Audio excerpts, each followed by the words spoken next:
અને શિષ્યના નાતાની હજી આપણને ખબર જ નથી. ભલા ગુરુ એમ કે ખાલી કૂવો છે એમાં ધૂપકો મારી દે, બીજી મિનિટ નો થવા દેવા, ઈ કઈક લઈ શકે.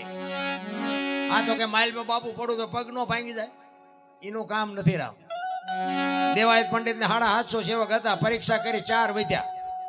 હાલો હુરો વણવીર ને ઢોંગો 4 જ વધ્યા. લ્યો બોલો, બીજા બધા ગાયલો બાપુ કંઠીઓ તમારી પાસે.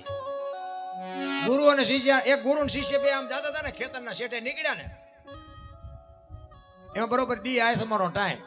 અને હમણાં બાપુએ વાત કરી મંદિરની આરતીની, એટલે સંધ્યાનો સમય ને, એટલે ગુરુ મહારાજ એના શિષ્યને કીધું એ કે મારા ગુરુનો આદેશ છે કે જ્યાં સંધ્યા થાય સંધ્યા આરતી કરવી પડે.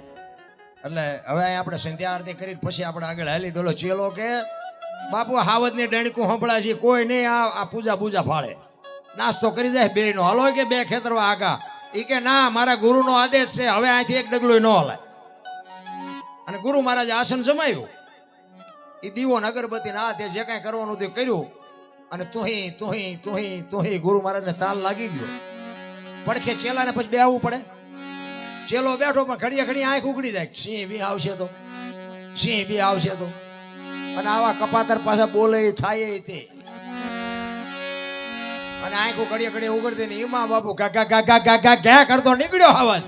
એક ખડતાલ મારીને ગાડું થોડું ઉડાડી, ચેલો બાપુ ભાગ્યો, ઝાડવા ઉપર ચડી ગયો.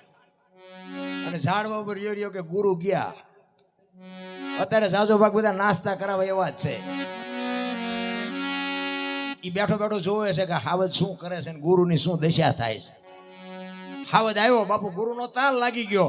એ હાવજ અહીંયા આવ્યો ને, ગુરુ મહારાજને એક પરિક્રમા કરી, સામે બે પગ લાંબા કરી અને ગુરુ મહારાજને વંદન કરીને બાપુ હાવજ વિયો ગયો. ચેલો બેઠો બેઠો વિચાર કરે કે હું બેઠો તો મને પગે લાગે. સિંહ વિયો ગયો ભાઈ હેઠો ઉતરીને એ બેહી ગયો પાછો એના આસન ઉપર. ઘડીક જો ને બાપુ જાય ગયા, બધું જોડીને ચીપિયો કમડલ ને બધું કર્યું ભેગું. બાપુ કહેલા આમાંથી કંઈક તો ઉપાડ્યા, બધું મારે જ ઉપાડવાનું. એ કે બાપુ ચીપિયો લાવો. મેં ચીપિયો લઈને આમ કડીમાં આંગળી ભરાવીને આમ ફેરવતો ફેરવતો જાય ને બાપુ અરે વાતો કરતો જાય. એ કે બાપુ હમણાં આપણે બેઠા ને કે સિંહ આવ્યો હતો. બાપુ કે આવ્યો હોય છે કે બાપુ મને ખબર પડી ને મને બીક લાગી, હું ઝાડવા ઉપર ચડી ગયો. એ કે સડી ગયો હોય છે. એ કે બાપુ પછી તમારી પાસે આવીને એ કે તમને પરિક્રમા કરીને પગે લાગીને સિંહ વિયો ગયો. તો કે વિયો ગયો હોય છે. એમ કરતો જાય ને આમ ચીપિયો ફેરવતો જાય. હવે ચીપિયો બોરડીમાં ભરાણો ને બોરડીમાં મત બેઠેલું. હવે શાંતિ મત બેઠું હોય ને આપણે હળી કરો એટલે શું થાય બધાને ખબર છે. બેન સોટ્યું હો ગુરુ ને શિષ્ય બેન આમ કરતા બે ખેતર બહુથી ગયા. ઓલાને કાંટા કાઢે ને ઓલાને રાતા સોળ કરી મૂક્યા. પછી ઓલા શિષ્ય ગુરુને કીધું બાબુ એક વાત તમને કહું કે શું કે બાબુ ઓલો હાવજ આવ્યો ત્યારે તમે હલ્યા નહીં આવડી આવડી માઇકુમ ઠેકડા મારવા માંડ્યા. અને ગુરુ મહારાજે બાબુ એવો સરસ જવાબ આપ્યો ને, ઈ કે ઓલો હાવજ આવ્યો ને તે મારી હારે અખિલ બ્રહ્માંડનો માલિક હતો ને માયખું આવી તે કપાતર તું છો મારી હારે. એમ સંગત કોક હારા નહીં કરાય, ભાગવું ન પડે. હારા માણા ભેગો દારૂ વાળા હોય ને, દારૂ વાળા એના ભેગા તમે ન પીતા હોય ને બેવો ને તો તમારું નામ લખાઈ જાય કે પીતો જ હોય ને કે આના ભેગો ન બે, ભલે ન પીતા હોય.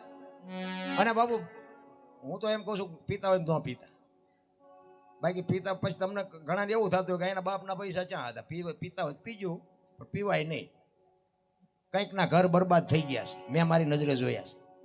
મેં 20 વર્ષ 22 વર્ષ ખટારો આંક્યો, હિન્દુસ્તાનના શેડા ચારેય જોઈ આવ્યો છું.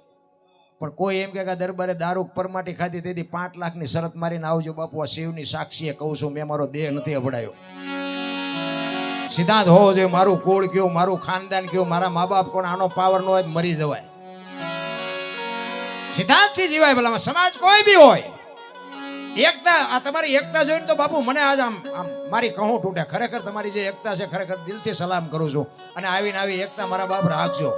જિંદગીમાં કોઈ દી મોળો દી જ ન ઉગે, આ ગામ માટે મોળો દી ઉગે જ નહીં.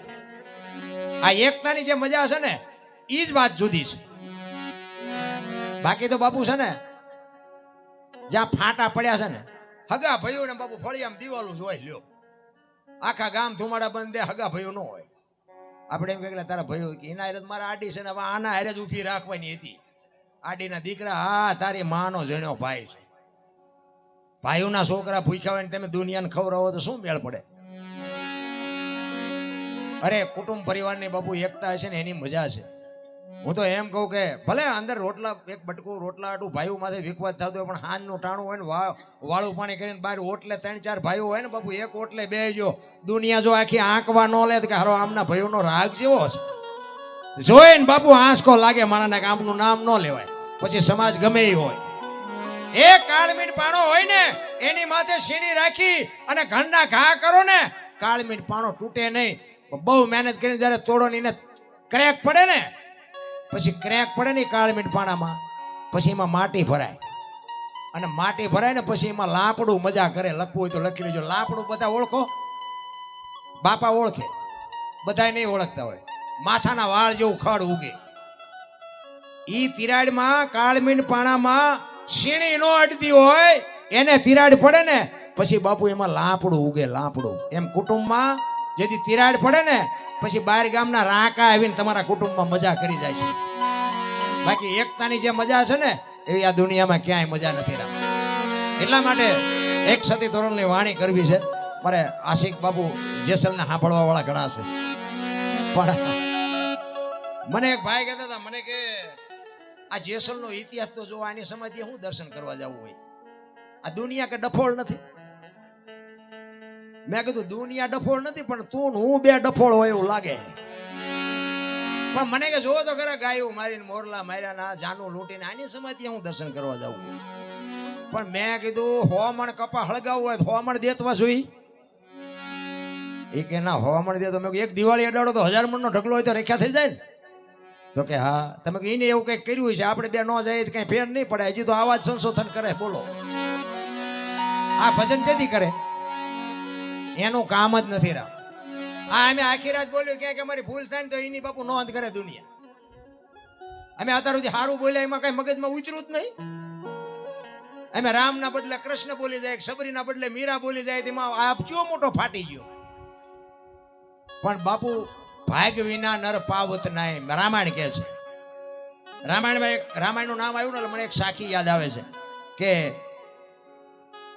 વશિષ્ઠ મહારાજ ભરતને એક કહે છે, જ્યારે રામચંદ્ર પરમાત્મા વનમાં ગયા અને ભરત મોસાળમાંથી આવ્યો ને ત્યારે બહુ રુદન કરે છે ગુરુ મહારાજ પાસે. વશિષ્ઠ મહારાજ રાજગુરુ અયોધ્યાના, અને એને કહે છે કે બાપુ મારી માએ કેવું કાળું કામ કર્યું, મારા ભાઈને ભાભીને વનવાસ આપ્યો, કાંઈ ગુનો નથી, વાંક નથી. ત્યારે વશિષ્ઠ મહારાજ કહે છે કે સુનહુ ભરત ભાવિ પ્રબળ જીવન મરણ જસ અપજસ નફો અને નુકસાન આ વિધિના વિધાન. મેં હાજર નક્કી કર્યું હતું કે હવારે રામને ગાદીએ બેહાડવાના છે અને 12 કલાકની રાત જઈને તો આખું ચકડું ફરી ગયું. આ વિધિના વિધાન છે, આમાં તું હું કાંઈ ન કરી શકી. સુનહુ ભરત ભાવિ પ્રબળ જીવન મરણ જસ અપજસ નફો અને નુકસાન. આ 6 વસ્તુ બાપુ હજી આજે વિજ્ઞાનના હાથમાં નથી આવી. જીવન શું છે, મરણ શું છે, નફો શું છે, નુકસાન શું છે, જહ શું છે ને અબજ શું છે, એ કોઈને હજી ખબર નથી. આવડી આ સાખી તુલસીદાસે રામાયણમાં લખી અને એમાં ને એમાં બાપુ એનું વર્ણન કર્યું કે આમાં નુકસાન કોને થયું અને નફો કોને થયો. તો નુકસાન થયું રામચંદ્ર પરમાત્માના માતુશ્રી કૌશલ્યાને, જુવાન દીકરો ને વહુ બે વનમાં જતા હોય તો મા માથે કેદી બીતી છે. નુકસાન થયું હગી જનેતાને, અને નફો થયો સબરીને. બાપુ નાતે નેડો નહોતો, અહીંયા જવું પડ્યું. જો આ રામાયણ કે છે અને બધાને ખબર છે. તો કે જીવન કોને મળ્યું અને મૃત્યુ કોને મળ્યું? મૃત્યુ મળ્યું રાજા દશરથને. રામ પરમાત્મા જેવો દીકરો હોવા છતાંય મૃત્યુ રોકી ન હોય. જીવન મળ્યું અહલ્યાને. બાપુ પગ અડ્યો ને હરાપમાંથી મુક્ત થઈ ગઈ. તો જ કોને મળ્યો ને અબજ કોને મળ્યો? અબજ મળ્યો કઈ કઈને, અને જ ખાંટી ગયા વાંદરા. તેથી રામને કોઈ કામમાં નથી આવ્યા. એટલે આ વિધિના વિધાન છે ને એમાં તમે આજે તે મારા ધંધો કરે બધા નફા આટું જ કરે, બધાને થાય છે. નફો થવાનો છે કે નુકસાન થવાનું એ કોઈને ખબર નથી. તો જીવન ને મરણ આપણે કેવી રીતે આવ્યા એ કોઈને ખબર હોય તો હું શું વાત કરો તો, અને કેવી રીતે જવાનું છે એ કોઈને ખબર હોય તો કયો. હજી વિજ્ઞાન ને નથી ખબર. અને જ ને અબજ અમે અહીંયા આવ્યા છીએ, તમને 10 જણા જ દે ને 10 જણા અબજ દે. મારે ગાવા તો ઓલે વારો જ ન આવવા દીધો. એમે કેવા વાળા હોય, આ અમને જવા મળશે એવી વાતે ન હોય. કોઈને કાંઈ આ 6 વસ્તુ બાપુ હજી કોઈને ખબર નથી.